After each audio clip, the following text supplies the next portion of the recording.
I pledge. I of the United States of America and to the republic for which it stands, one nation, under God, indivisible, with liberty and justice for all.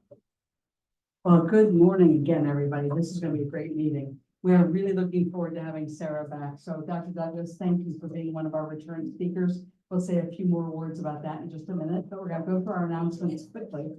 And I think our first announcement is, let me see here. Luke Thomas, do you have anything to say? We had a great social committee happy hour last night, but we have a few words to say about pins. Sure, yeah, so you've seen an invitation for our family event that's upcoming on Sunday, March 4th. At 10 Mechanic, so that's one, come all. Hopefully it'll be a great event. I'll actually be food variety and such. So, hopefully you'll be able to come out and enjoy the family event. Thanks to you and Dan and Mike and the whole social committee. You guys have really kept us going this year. And Kent leading it off, right? Excellent, excellent. All right. Kurt Brown has a special announcement for us about membership and surveys. Yeah, so we haven't done this for 5 or 6 years, but we'd really like to get a better idea from our membership, what we're doing really well, what we're kind of mediocre at, what we can improve on. So we're going to pass around a survey. Watch for your emails probably on Monday. If you can, just please take a couple of minutes. Should take 5-10 minutes max. We really want input from all of our members so we can try to prioritize what we need to improve, what we can get even better at. So please just watch out for your emails on Monday and complete that survey as fast as you can. Thank you. The survey is a great tool for communication. And if I had the time, I'd love to talk to each of you personally, if you had the time to sit and give us that survey and that feedback. But this, the survey on paper is or electronically online is the next best thing to having a large dialogue that would take forever. So instead, Kurt's been leading the effort and pulling this together for our members. Thank you, Kurt. Appreciate that. Wolf, I understand you have an announcement? Yes, got a couple announcements, actually. One is that the city of Dublin is looking for volunteers for the St. Patrick's Day Parade to help manage the crowd. I don't know if they're issuing tasers this year. I think we asked for them. Basically, it's to keep the little kids off the street. So it's a couple of hours of your time. It is March 9th. It's the week before St. Patrick's Day. So it's Columbus is having theirs on the 15th or 16th. So anyhow, And we have our new vests the city gave us, Yeah. our own Rotary vests. So yeah, so we need 16 people if you want to sign up. I think there's an email going out about that shortly. And secondly, next week we are having a in-club service project. We're going to be assembling about 100 baskets of items for victims of human trafficking for the Salvation Army. You don't need to bring anything. We've already purchased everything we need. We just need the club members to help assemble things. So just come and give a hand. Thank you. okay, great. Ken, did you have an announcement? Yeah, we'll start right here. I'm coming off Kurt's great membership leadership and Luke doing all the social work. He just fulfilled his checklist for new member staff, get rid of new member staff. So please welcome Luke. Finally getting the board meeting. Yay. Thank you, Luke. Luke, thank you again. It's been fun to watch your progression through the onboarding process, and Greg and Ed just heard all about Kent and the onboarding process. So you guys want to make sure and catch up with Luke about what you really have to do. Oh, that's great. Well, we haven't had Happy Bucks in a long time, so get ready. Our Sergeant at Arms will be doing Happy Bucks as soon as we get done talking about polar bear. So Pete, would you mind coming? And right behind you, we've got our sergeant. Good, thank you. Well, thank you for modeling a polar bear sweatshirt. That's not the new one. However, I just checked on the back when you walked up. That was number 20. So this is 27 polar bear open. And I think the color is very similar to that. Jim, can you confirm? Yes. It is, okay, yeah, it might be that specific color. So couple of things, 2 weeks in one day. from the Polar Bear Open. And I know many of you, I see many of you in the room that have been on this committee. We've been working for 4 months on this event. So a couple of things that I just want to prioritize. We have roughly 45 golfers signed up for the event.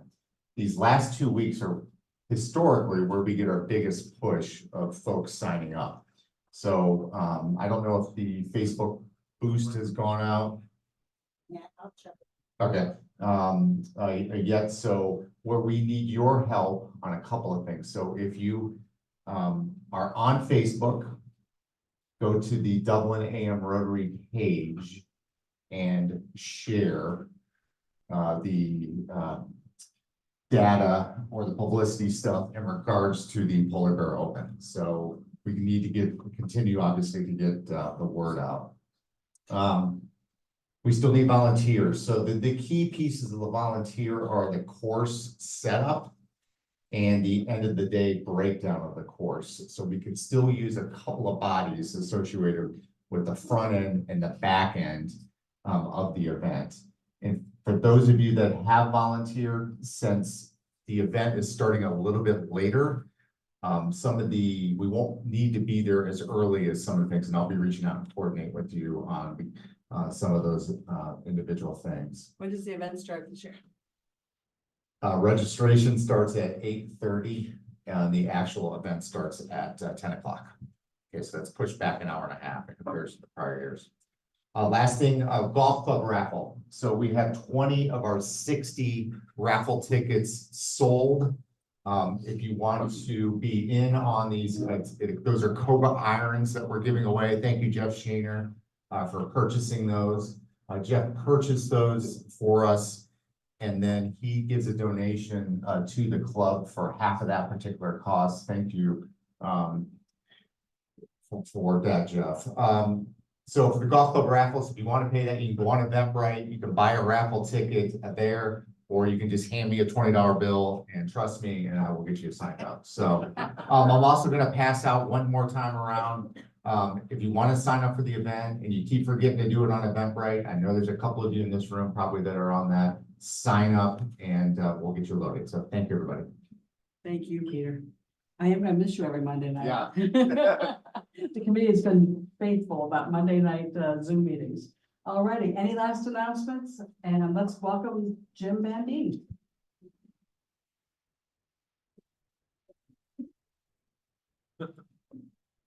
Thank you for that warm welcome. First off, I don't want to mess that up. First off, we have a couple of guests today. As we've already mentioned, Greg and Ed are both here, and they're hopefully potential future members. They were voted in. So Oh, they were voted in. Okay. Okay, then you get to start the routine like Luke did. And then also Scott is here with his wife, Lisa. Thank you for coming.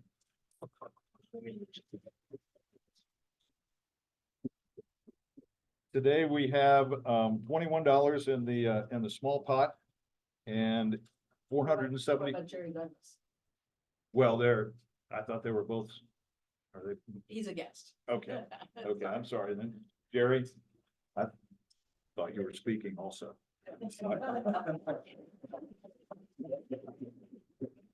Okay, then we'll do the small pot and the large pot. We have $21 in the small pot and $475 in the large pot. Want to draw?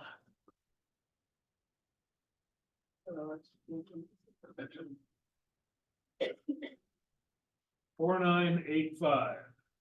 Okay. 4985. All right. Oh, it worked. You want the large pot or the small pot? $21 or $475. You'll go big. Okay. Set this down then. Good luck. You deserve it.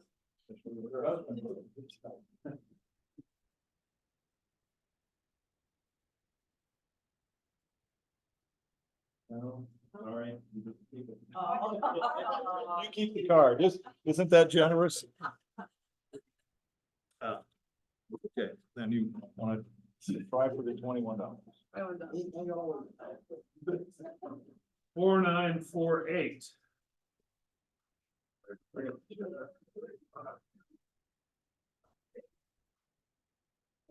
That's him. Bob?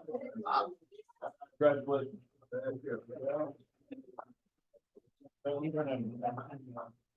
I've been asked this morning, instead of doing the usual fining, I mean, we'll still have the fine for if you don't have your PIN, if you don't have the card, and you're not wearing your badge, that's $1.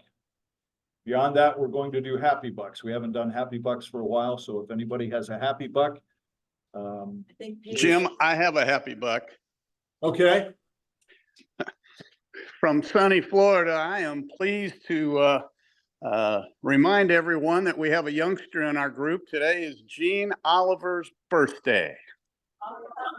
Oh, okay. You can't.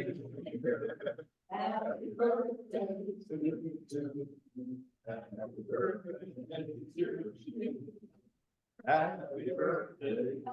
It's around. All right, yeah, it's around. Thank you, Paige. Thank you, Paige. You're welcome. Paige, I'm putting your dollar in for that. Okay. Thank you. Susan? I never celebrated with you guys that my oldest daughter got married in December, yay. One down, three to go, and then my son proposed, and so he's getting married sometime soon. Hey. Yeah. Rich, go ahead. I have a happy buck that we're not a singing club.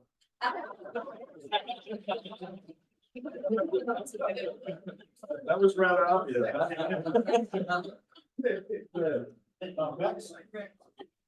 Yes. This morning Lane asked if he could come to Rotary with me, and I said, yeah, it's maybe not the best topic for a 5-year-old. And he said, well, next time you're doing that thing where we give things to people, can I come? So I thought it was perfect that we're doing that next week when he doesn't have school all day, so he'll be here next week now. Great. Yeah. The weather has been so great this week, I got out of there, maybe today for the 4th time. Wow.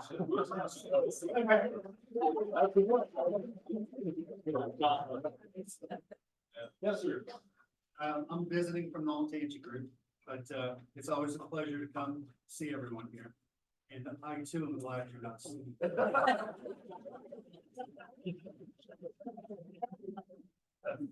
Anyone else? Susan? It's official that Michael's family, now all my kids and grandkids are in Fishers, Indiana as of last week. So it's gonna be great to have a land drive of 2.5 hours to go see it. Great.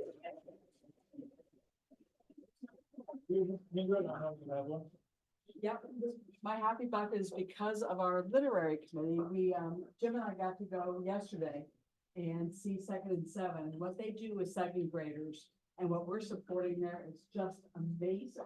I've never actually had a chance to go through the middle of a school day to see that, and it's worth supporting, and the difference it makes for those kids as they're reading those books is just great. So Jim, thanks for being a regular there and showing me the books yesterday. Appreciate it. So next Thursday, the 15th, is Old Sawmill Elementary. So if you're interested, Julie Rinaldi has the details.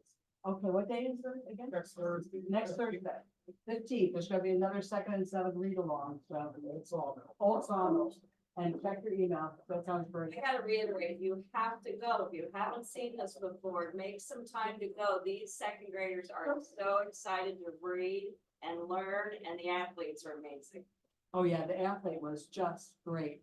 He had played for the Chiefs and for the 49ers, so he had those kids so worked up about the Super Bowl. He's obviously not a kid athlete. Yeah, that was Susan was absolutely right. So thank you. Thanks. Just a happy day for Dublin 53. We're getting ready for Down the Bridge Park, which is in September at the Exchange, and we already got a lead sponsorship. They did it last year and they're doing it again this year, but for more money. From Monty Catholic Heritage Foundation, yay, for $20,000 as a lead sponsor for Down the Bridge Park. So. Great. Okay. Any others? David?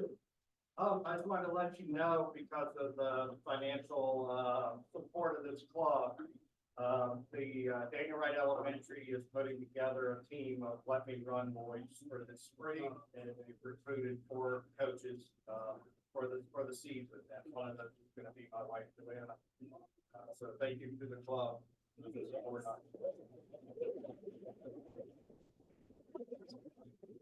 Okay. Thank you. The only other question, I did have a question. This is the 60th anniversary of another invasion. Do you know what that was? Beatles. The Beatles, right? That was a great one. Thank you. I think we all would rather be talking about the Beatles than Ukraine, but I'm so pleased to say that Sarah, please know that you are a requested return journey. And we are just so pleased that you and Jerry can come again. Thank you. If you'll come on up, I'll do a quick introduction here. Dr. Douglas obtained her MA from Ohio State University in 2010 and her PhD from OSU in 2015. Her specialty includes military history, disease history, medieval European history, and world history. Dr. Douglas served as a fellow at West Point Summer Seminar in military history. She received 8 Ohio State College of Arts and Sciences Department of History fellowships, 2 research fellowships with the Mershon Center for International Security Studies. She's also been awarded 4 dissertation fellowships from Linda and Harry Bradley Foundation in Milwaukee. Congratulations. She has 4 peer review articles, 2 editor review articles, 1 edited volume now in print, while her dissertation manuscript is going through the process. She's currently a senior lecturer at Ohio State University, where she teaches various undergraduate courses from Crusades to the Vietnam War. Sarah's also been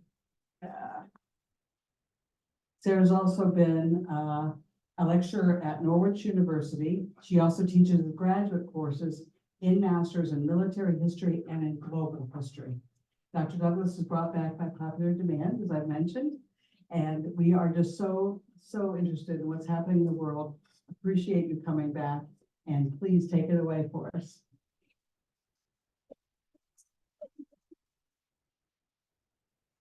All right, well, I unfortunately will do my best to briefly summarize what I talked about last time. If I only did that, we wouldn't get to the new stuff. So it is almost exactly a year since I've been here. So premise for those who remember or don't remember that to understand this war, one thing you really have to get is that it was very easy before the war for people to think that Russia was basically us, but just another country, equivalent power, equivalent capability, et cetera, not the case, okay? Russia, in point of fact, is actually a nuclear state masquerading as a global superpower, but is actually a paper tiger, which means they're far more powerful on paper than they are in reality, especially now. They have always had a very weak economy, especially in terms of like produced manufactured goods, okay? That now to stay afloat, they are selling their economy to China bit by bit by bit. And actually one of the Chinese banks just refused to loan them money. So it's not good for Russia. And they have little concern for the ability or sovereignty importance of the individual, which means they're more of a collectivist society instead of an individualist society. So we care very much about the sovereignty of the individual rights, individual liberty. That does not exist in the Russian tradition. It does not. Okay, the Enlightenment made it to Russia, but didn't really penetrate down into societies. They do not think about individuals the way we do. Okay, and by this time, they have kept fighting despite suffering more than 315,000 casualties, with about 150 to 175 of those being killed in action. Okay, so understand that going in. Okay, so things to understand, the asterisks are where I left off last time. Okay, remember, February 24th, Russia invades.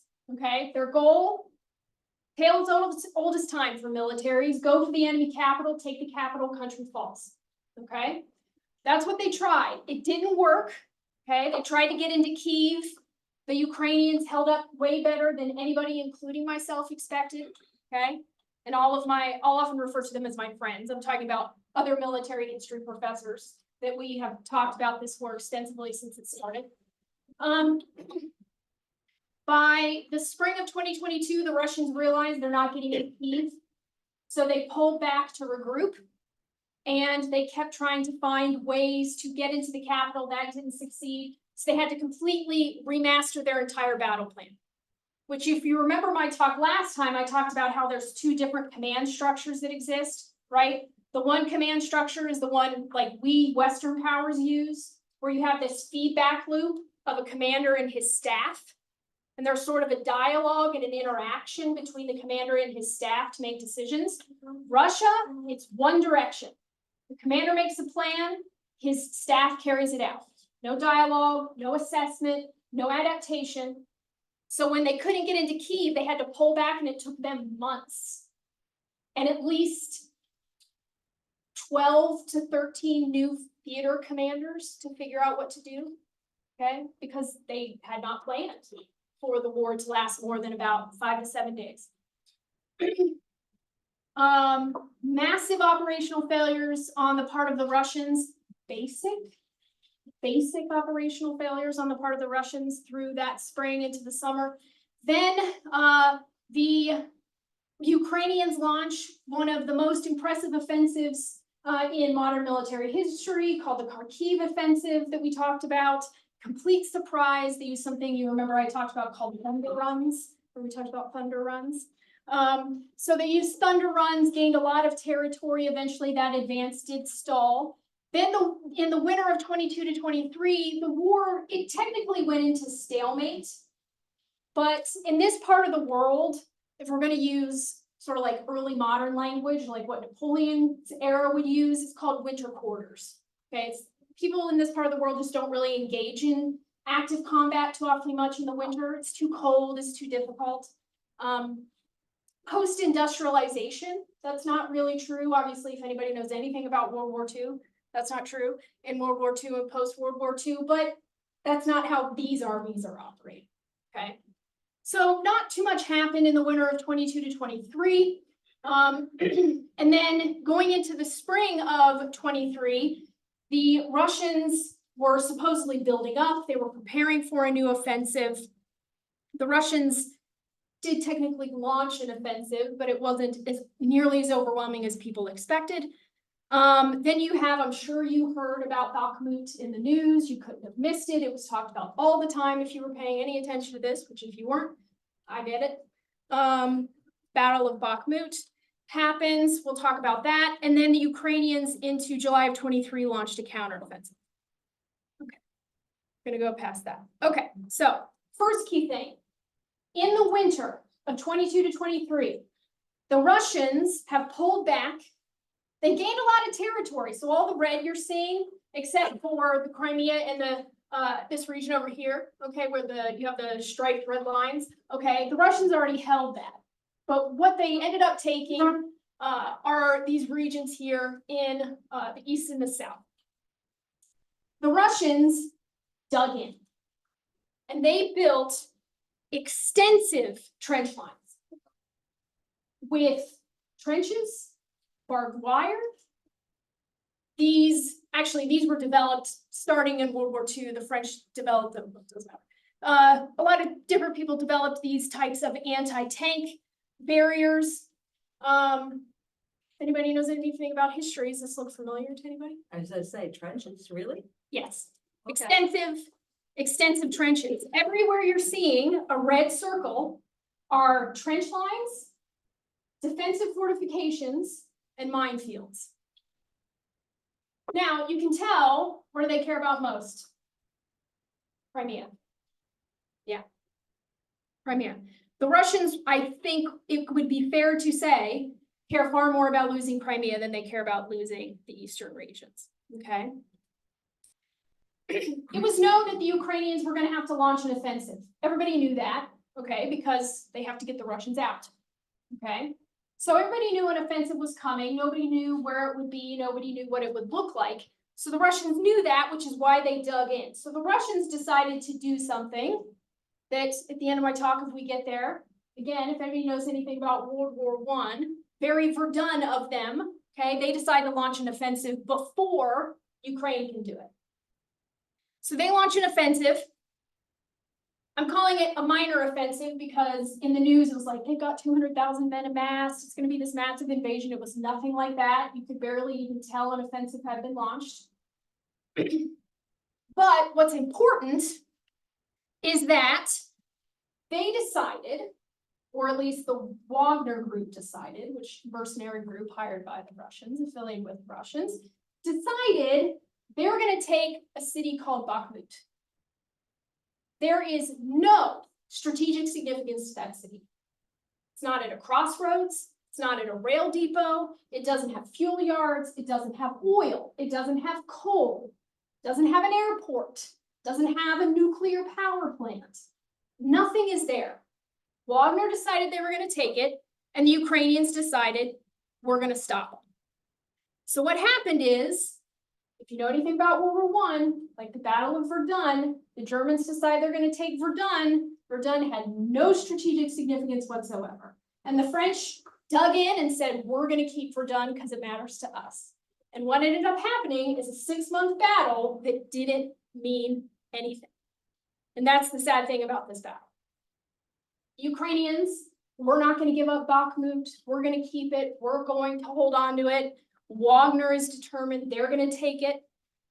And so the city of Bakhmut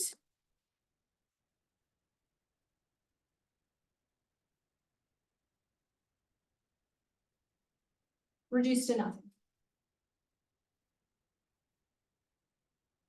No strategic significance to that city, none. But here's the thing about war. It doesn't matter what the objective reality is, it mattered to them. So they fought, and a lot of people died for it. In the wake of this, if you were following the news, I followed the whole thing on Twitter. It's quite interesting for 48 hours. You have, just like after Verdun, but again, I hate to go back to World War I, but I'll talk about why at the end of my talk. Okay, big mutinies in 1917 because the soldiers were like, we're tired of this, we've had enough. Wagner troops said, we're tired of this, we've had enough, because the Russian state is like a mafia. Doesn't operate like a state, it operates like a mafia, which means when two capos are mad at each other, it doesn't matter that they're in the same family. The Russian military hated Wagner, and Wagner hated the Russian military, particularly the two guys in charge. Which is why the Russian army started shelling the Wagner group. Their own men, shelling them in combat, bombing them. Wagner got mad, and the head of Wagner, Prigozhin, he decides, I'm gonna launch a coup. Gets almost to Moscow, total chaos. The only thing guarding Moscow were sandbags and handheld machine guns. If Wagner had wanted to get to Moscow, they would have gotten to Moscow. And they had the whole thing planned for months because they had tanks on flatbed trucks. Because they knew tanks are great, but they also, if you know anything about how tanks work, they break a lot, they use a lot of fuel. Flatbed trucks are faster, put them on flatbed trucks. They rushed over the border, Russian soldiers had no idea what was going on. Let them through, let them right through. They went into the Southern Command building, took it over, no shots fired. Then they turned north. And every time I looked at updates, they're closer, closer, closer to Moscow. But what ended up happening is the FSB took all the members of the Wagner Group's family prisoner and said, if you don't stop, we're executing all of them. Is that what stopped? Yep. I've heard chatter they tried to get to a nuke, but I don't know how true that, I don't know how true that is. I wouldn't doubt it, honestly, frankly. They took over some important airfields. They got pretty close, shot down 2 to 3 helicopters and a high altitude observation plane. Their own countries. That's why you can't think of Russia. It's not like a state, it's a mafia. Warring capos, okay. Putin fled Moscow, got Prigozhin on the phone and said, back down or your families die. And they backed down. So then after that, Ukraine launches its own offensive. Another World War I similarity. Been thinking about this a lot, which is why I keep bringing it up. The Allies in 1916 were going to launch a big combined offensive, British and French. The Germans attacked the French and they fight Verdun. So when the British launched the Battle of the Somme, they're not as strong because they're divided. That's what happens here. Because the Ukrainians sapped so much of their energy trying to hold Bakhmut, this city that objectively has no strategic significance, they launched their offensive, but it stalled. They gained some ground, but I mean, and that's not insignificant ground. I mean, it's just slight slivers of blue on the map, but that's significant ground in all things considered. But, you know, there's a lot of land left, about the size of Portugal. You think of Ukraine as the Iberian Peninsula, the amount of territory that Ukraine controls is Spain, the amount of territory that Russia controls is Portugal. So when you're talking about Portugal, that's not all that much, okay? The Russians, though, are getting desperate because despite the fact that the Ukrainians are not gaining too much, the Russians have to expend a lot to do it. By the time you get to mid-summer, fall of 2022, the Russians are pulling tanks out of museums and putting them into combat. They are taking World War II stockpiled material and giving it to soldiers and sending them into combat. Pretty much all of their initial fighting force is gone by the end of summer 2022. So they start sending some National Guard, which is actually against the law in Russia, not that people cares too awfully much. They start offering money to people, particularly in central and western Russia. These people live very poorly. The amount of money that they were being offered, too good to pass up for some. They freed prisoners, which actually sounds terrible, and it is, but historically not that exceptional. The British did it in World War II, for example. It's not that odd. The Russians also caused a major flood because tanks can't advance over rivers. Okay. Killed lots of people, flooding lands that the Ukrainians couldn't advance south towards Crimea. By the end of 2023, this is what we're looking at. The Ukrainians have gotten some more land. They're inching towards Crimea, but they stall. So, winter 2023, stalemate emerges again.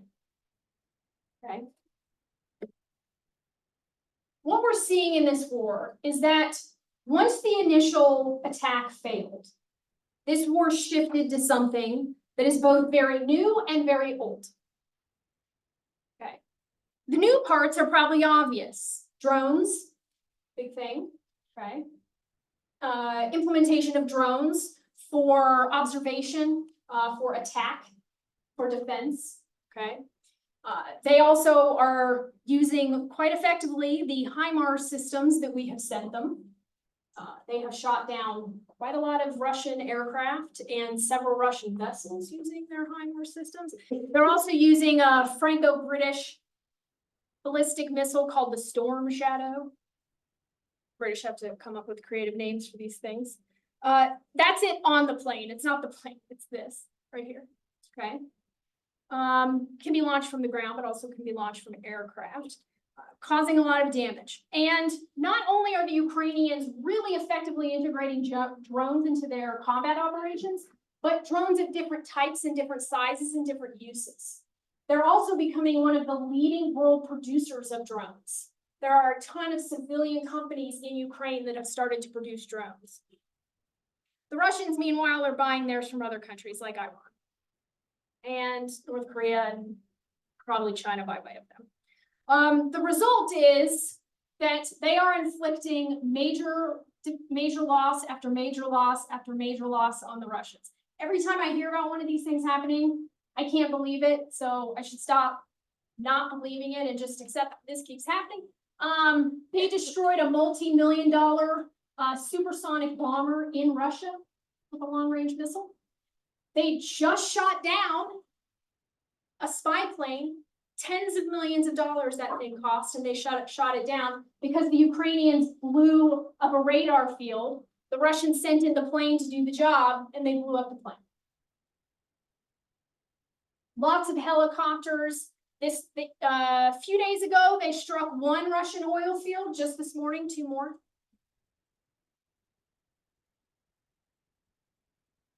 I also had this conversation with friends of mine. We think that this is the single most prolific case of naval sinkings in a war where there is no ship-to-ship engagement. Ukrainians are not going to see if we don't count drone boats, I guess. But the number of sinkings on the Black Sea is devastating to Russia. Of course, we know the Moskva. Remember I talked about last time that it had 4 levels of aerial defense that must have failed? Turns out none of them were working because they had cannibalized each in turn to make the others work. So it had no idea that it was being attacked when it got hit. None. You've got different landing craft that have been sunk. Even more significantly, they hit a dry dock. And not only did they damage the dry dock, which is a big deal, about building ships. Dry docks are pretty expensive and hard to build and maintain, but they also probably permanently destroyed a Russian submarine. Several more landing craft. Just 2 days ago, they sunk another cruiser. Excuse me, it's a Corvette. My naval friend would be upset with me. It's not technically a cruiser, it's a Corvette. Sorry. I saw the news headline for this, and when you do military history, you sort of have to make light jokes sometimes, so I apologize. But the headline with this was minor damage to the vessel. And red square, yellow square, blue square, blue square, green square, green square. It's minor damage. As my brother said, they'll buff it out. They'll work it out. They'll work it out. They've also started constructing, and this is something that's really developing very fluidly. They're developing these they're developing these tank drone battle groups. So what they're doing is they're taking tanks and tank crews, then they're having infantry accompany them, and then they're having drone squads accompany them. So they're creating these mobile drone tank groups that are trying to help them advance. Okay. How is Russia holding on? That's the big question. If Ukraine's doing so well, well, the first thing is they have a huge cash reserve. It's actually, a lot of it's supposed to be for things like pensions. So it's sort of like if we got in a war and decided to raid Social Security, that's sort of what they're doing. They're also, as I said, selling their economy to China as fast as they humanly can. And just yesterday, the Chuzhou Commercial Bank, which is the main bank that does commerce with Russia, refused to continue to do business with Russia temporarily. Not good. They also have a lot of old equipment that they're throwing into combat, as I talked about. I talked about what they're doing for manpower. So what's this mean tactically? They use something called expendable mass. Does anyone want to guess what expendable mass means? Human waves. That's what they're doing. This is why they have a completely different conception of the individual than we do. Because, as I said last time, 20 years in Iraq and Afghanistan, we lost about, depending on how one counts, 10 to 20,000 men. Individuals. They lost that in 2 weeks.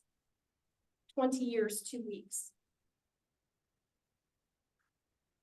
But this is how they held Bakhmut, is Wagner would just launch these human wave attacks, and the Ukrainians would fight them off. And they're able to gain a little bit of ground doing that when they take the offensive, but it's just, I hate to use the word, it's just carnage. It's complete carnage. So the fascinating thing is that there's very new parts to this, but there's also very old parts, and I'm not going to go through this because I don't have time. But when I sat down and made a list, of similarities to World War I, I stopped at 20. It is eerily similar. And here's some pictures that do a better job than I do talking. Trench in World War I, trench in Ukraine. World War I, Ukraine. World War I, Ukraine. World War I, also World War I, Ukraine. And Ukraine. That's Verdun before 1916. That's Verdun at the beginning of 1917. And just to remember, eerily similar. All day, I mean, again, I won't go through all 21, but I stopped at 21. And I stopped at where we are in the war at this point. So it brings to mind my favorite historical quote, not that history repeats itself, but a quote often attributed to Mark Twain. We don't know if he actually said it, it's just attributed to him. History doesn't repeat itself, but it often rhymes. This war looks very familiar. Some ways it's very new, some ways it's very familiar. So, I went through that awful quick, but I did want to leave some time for some questions. Yes? What do they do with all these dead? These souls? I mean, does that itself cause? A lot of them they bury in pits, which is actually not exceptional to war, because like in the American Civil War, for example, when soldiers would die, what they would have burial crews that would go around, and they would often, what they would do is they would bury men in large pits, and then you could hire a company that after the battle would go dig the pit up and find your relative and return it to you. That was a cottage industry during the Civil War. So that's not that odd, but yes, they're also don't have to deal with too many wounds, because when the men get too wounded to move, they shoot them. What is the death?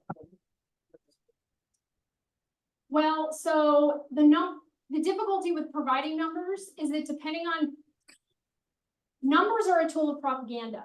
So whoever is doing the counting, the numbers vary wildly. So for example, the Russians say they've lost about 60 to 80,000 men in the war. The Ukrainians say they've lost over 400,000. Right? Our numbers don't match even Britain's numbers. I would say you're looking at 500,000 battlefield casualties and probably 20 to 50 million civilian. Casualties, of course, is injured or killed, not just. What's the long-term prognosis for Ukraine in this war, particularly with respect to the political situation Yes. here in the United States and Europe, where there seems to be slackening support for Ukraine? Well, the EU did just sign a, pardon me, 50 billion support package for Ukraine. I mean, if they don't keep getting international military materiel, they will not be able to keep fighting the way they are fighting. Now, the frightening thing, I suppose, that just because they run out of that doesn't mean they're going to stop fighting. If they run out of that, it will shift to a guerrilla war. It's way too late now for the Ukrainians to just surrender it, in my mind. You know, if we're following the World War I model as a predictor, if it's that similar, the Russians are slowly going to be sapped of power and they're going to have to negotiate for peace or suffer even more significant loss. But, you know, this is sort of a war that skews. What's a realistic end game? Like, what would Putin be happy with? What would Ukraine be happy with? And how long until they can come to that? I think if Ukraine was willing today, this is my opinion, caveat, this is my opinion. If Ukraine was willing to go to Putin today and say, give us back the land you took when you invaded, you get Crimea, you get the Donbass, he'd be fine with that. That'd be a win to him, he'd be good. and Ukraine's not willing to do that. Nope. They should be, well, at the very least, the Donbass is Russian. The game was over in the Donbass, in my opinion, in about 2018. Because starting in 2015, the Russians began a massive, basically an invasion without an invasion, and a political takeover with guerrilla campaigns supporting that. Most of the Ukrainians that lived there were either killed or left, and it was resettled with Russians who want to be Russian. Now, one can of course dispute Poles, but Pole after Pole after Pole in that region, they want to be Russian. So if Ukraine has to take it back over, they will be starting a civil war in that region. And I don't think that's in their best interest. And it's also not something I think they can, more importantly, I don't think it's something they can sustain, because I don't think international allies will support that type of campaign, because it will be a very different type of campaign. And I don't think they need to do that. Now, Crimea, that's a whole nother thing, because in this part of the world, Crimea is like a crown jewel. They both want it for very significant historical reasons. But that's why the Ukrainians say they won't negotiate. And here's the thing, I can't blame them. I can't blame them for that stance. So is Crimea really ever possible for Ukraine to take? It's very possible for them to take. The question is, what is Putin going to do if they literally and tangibly threaten to take Crimea? That's the question. I'm a big proponent of mutually assured destruction theory. I do think for states it works. But you know, when mob bosses are backed into a corner, who knows what they're going to do? Although I don't want to sound alarmist, I think the chance of any type of nuclear escalation is like minuscule. Even when everybody was worried about that, it's like, no. Who wants to live? Like, he knows he's dead if he does that. Is there any chance of a successful revolt by the Russian people against Putin? Well, the situation is getting worse all the time. So I don't know if anybody knew when all of the Palestine protests were going on a few weeks ago. There was a big group of people in Russia that stormed an airfield, and they attacked a plane that had landed from Israel.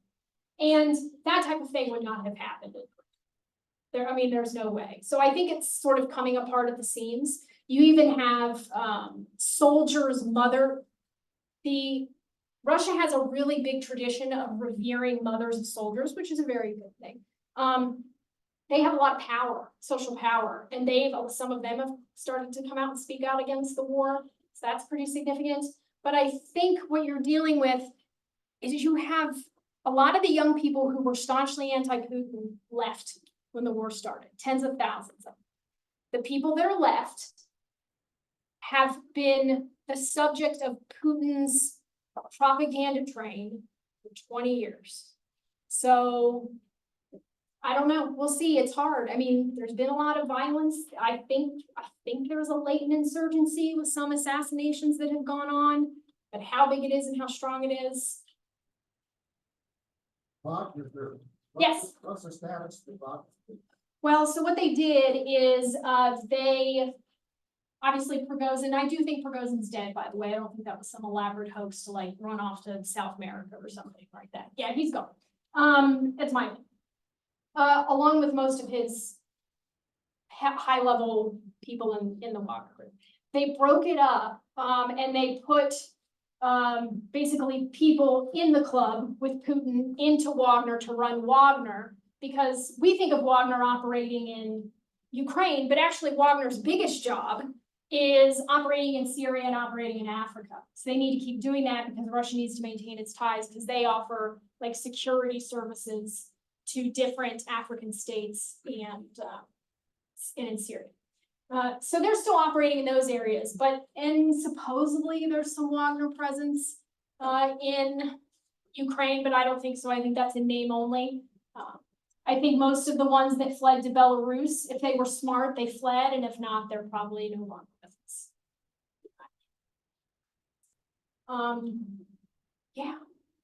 So How about we take the last question, or?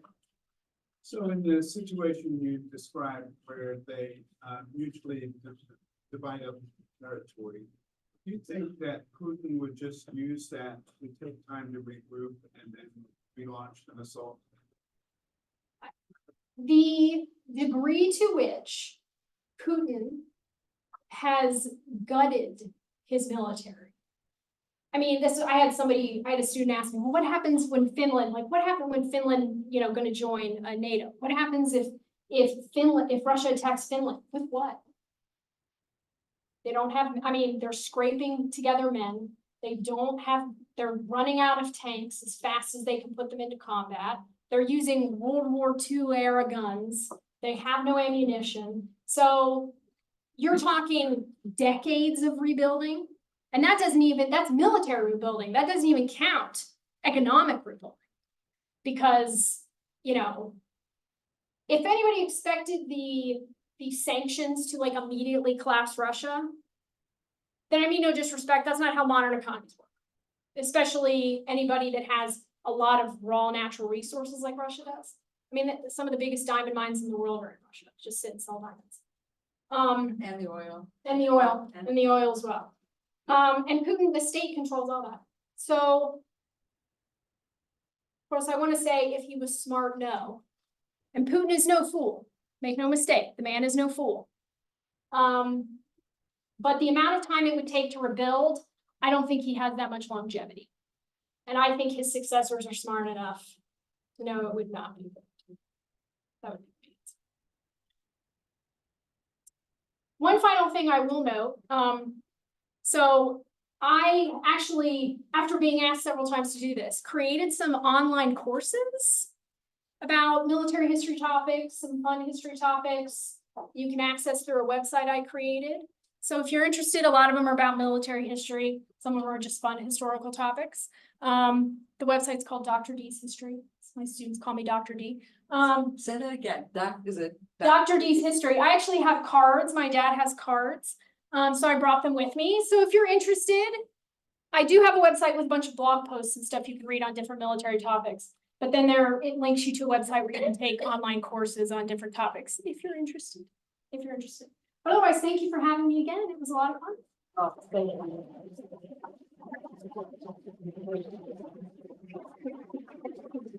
Sarah, I'm always so fascinated by your content. I actually started reading about the SALT treaties in the 1970s during bedtime reading this week, just to get caught up on what did happen back then. Anyhow, I would love to take your class at Ohio State. I think many of us would, and we maybe should. I don't know. Program 60. That's a thing if you don't know what it is. You know what Program 60 is? Yeah. Have you ever considered doing podcasts? I have not. Okay. I have not. But I guess if anyone would be interested, I can think about that. There's some military historians I know that do it. Okay. But I do have those courses, which is me recorded lectures, me talking about. There's two fun ones that are like historical facts people think are true, they're not. That's a fun one that I made. The origins of Halloween, that's a fun one I made, somebody asked me to do. But then there's one about military theory, there's 3 on global military history, and there's 1 on World War I.